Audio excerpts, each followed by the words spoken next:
I want to now go to Gary Young in studio in London, editor-at-large for The Guardian and columnist at The Nation magazine. Gary, if you can respond to the visit of President Trump and the protests forcing him to change his itinerary. He is afraid to be in London right now, or just is refusing to be here, visited Sandhurst in the morning, and is now with Prime Minister Theresa May.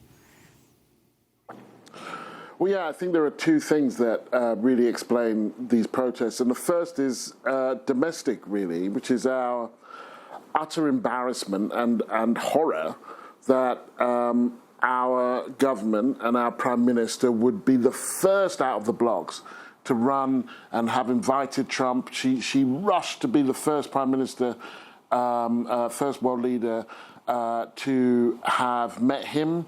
And his visit is an insult to every right-minded, right-thinking person, but then particularly given his Islamophobic comments, his misogynist comments, his racism and so on, to the kind of Britain that many of us are engaged in building, to every migrant, to every black person, to every Muslim, and so on. And so domestically, for our own sake, we have to say, look, this man is not welcome. You know, Britain has a law that people, for example, Minister Farrakhan, is not allowed to come to Britain because it is decided that his presence would not be conducive to the public good. Now, I'm not making a comment on that necessarily, but if you can ban Farrakhan, you can ban Trump. His presence is not conducive to the public good. But then secondly, to give our solidarity to the resistance in America, that I was the Guardian correspondent in America for 12 years.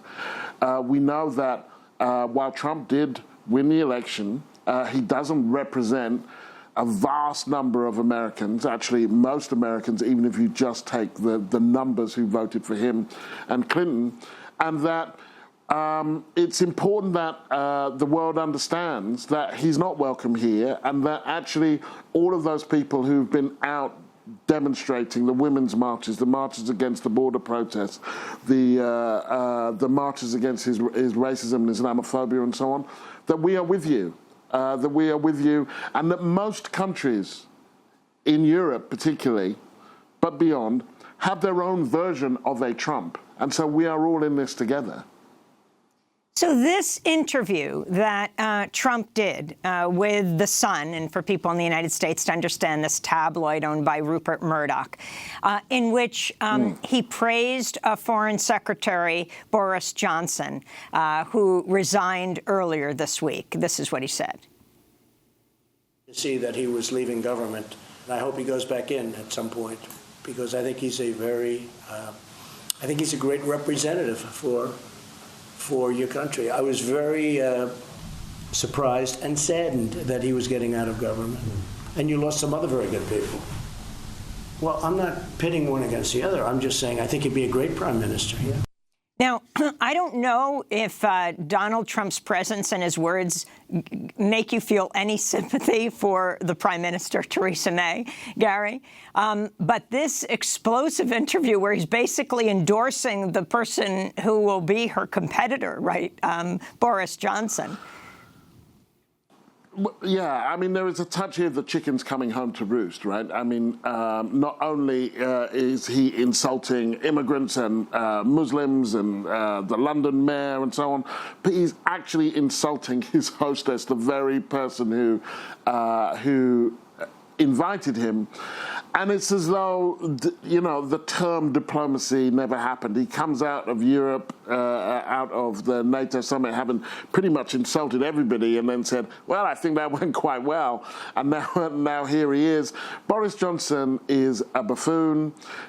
He is an incredibly, he's from a, very upper-class background. He went to Eton, which is the same school that the Queen's kids go to, and actually David Cameron, the previous Tory Prime Minister, went to. You don't get much more elite than that. He has gone in print talking about smiling pickaninnies with their watermelon smiles. I mean, and he was a terrible foreign secretary. And the reason he resigned, having been a significant part of the Brexit campaign, is really not as a point of principle. I'm not sure that he has many of those, but as a point of ambition. That they went to Chequers, which is the Prime Minister's residence, and she laid out her Brexit policy, which, you know, is not a great policy because Brexit is not a great idea. And Johnson said it was like polishing a turd. Then he said he'd support it anyway. Then, within about 48 hours, someone else had resigned, and he thought, oh, here's my chance, maybe here's my chance, so I should resign too. This is not a man of principle. He's not a future prime minister. He's a very, very bad joke that's been played on both this country and the rest of the world. I wanted to ask you about Sadiq Khan, the mayor of London.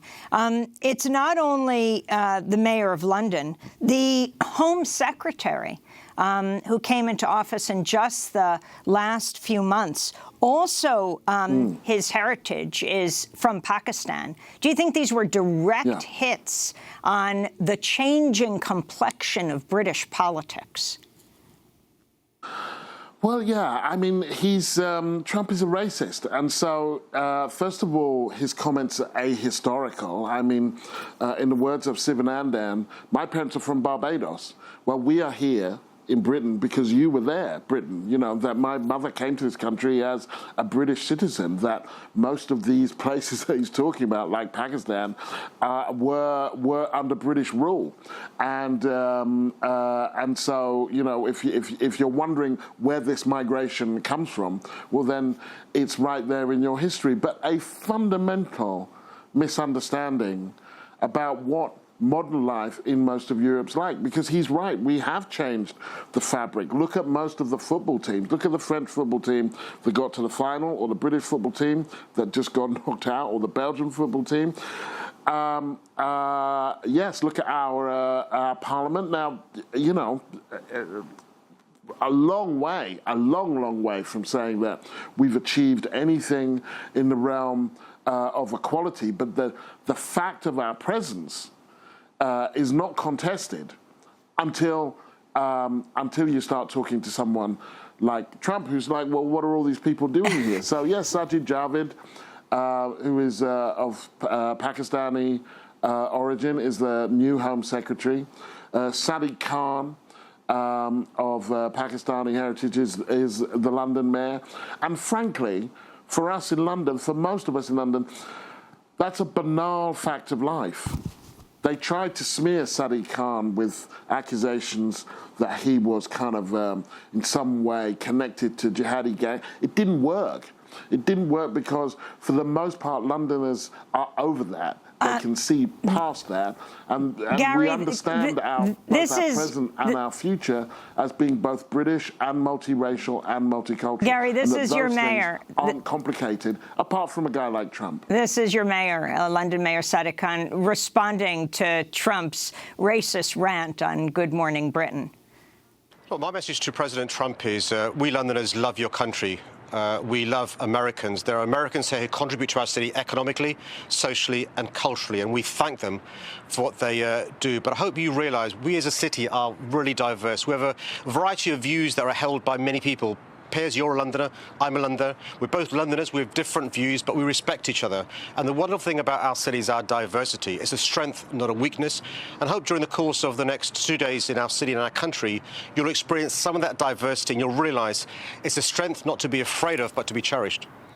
That's the mayor. I wanted to ask you to respond to what he's saying, and also the effects of Britain, of Brexit, on communities of colour, on poorer communities. Is there a disparate effect? And what is the Brexit that President Trump has so attacked that Theresa May is putting forward that Boris Johnson has quit over? Well, there were, first of all, I should say, I voted to remain. I voted against Brexit. But there were reasonable arguments about why we should leave the European Union. It wasn't all one way, but sadly most of those arguments weren't made and certainly didn't come to the fore.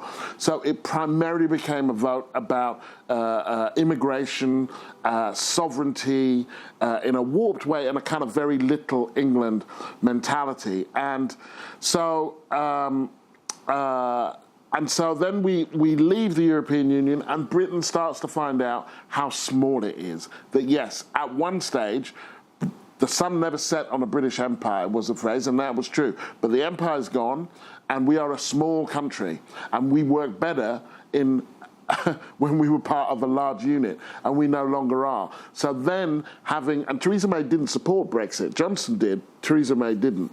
But then once the vote had been taken, then the question is how you leave. And it's taken a year and a half of the government negotiating with itself before it could come up with a plan. And the plan is not very good. The plan is not very good because what the plan says is we will accept most of the rules of the European Union, but we'll be outside of it, and so we won't have much of a say, or any say, actually. Now, the trouble is, there isn't really a good way for Britain to leave the European Union and for that to work out well. And so when Trump says, well, if I was doing it, it would have been different, well, it would have been worse, almost certainly worse. And so there is the problem in terms of the Brexit that's been negotiated is that they are trying to make the best out of a very bad job, and they are also making a hash of it. When it comes to the spin-off from Brexit, there is this thing that is now called that people are calling xeno-racism, which is the racism that is tied with xenophobia. So much of the Brexit, anti-immigration Brexit conversation was about the number of Polish people, Romanians, Eastern Europeans who've come in with open EU borders, and who some people argue, wrongly I think, are pushing wages down. Now, that xenophobia has bled quite easily, quite effortlessly, into attacks on black and brown people who nobody assumes are coming from Romania or Poland. So the number of attacks on women wearing hijabs, on black people, spiked and has continued to be high after Brexit. Now, in terms of who is going to be worst affected, honestly, I think the people who are going to be worst affected are many of the people who actually voted for Brexit. Many white people in rundown, working class, northern towns. Most black people voted to remain in the European Union. Most Muslims have voted to remain.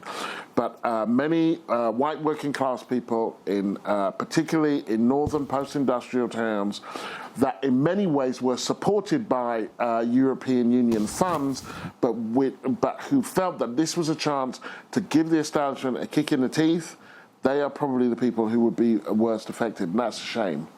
Gary Young, we want to thank you so much for being with us, editor-at-large for The Guardian, columnist at The Nation. His latest piece is For May, the special relationship means craven compliance. This is Democracy Now! When we come back, a Mexican journalist who's seeking asylum in the United States, who's lived here for 10 years, was detained. A judge says his free speech rights may have been violated because he was detained after criticizing the U.S. government. Stay with us.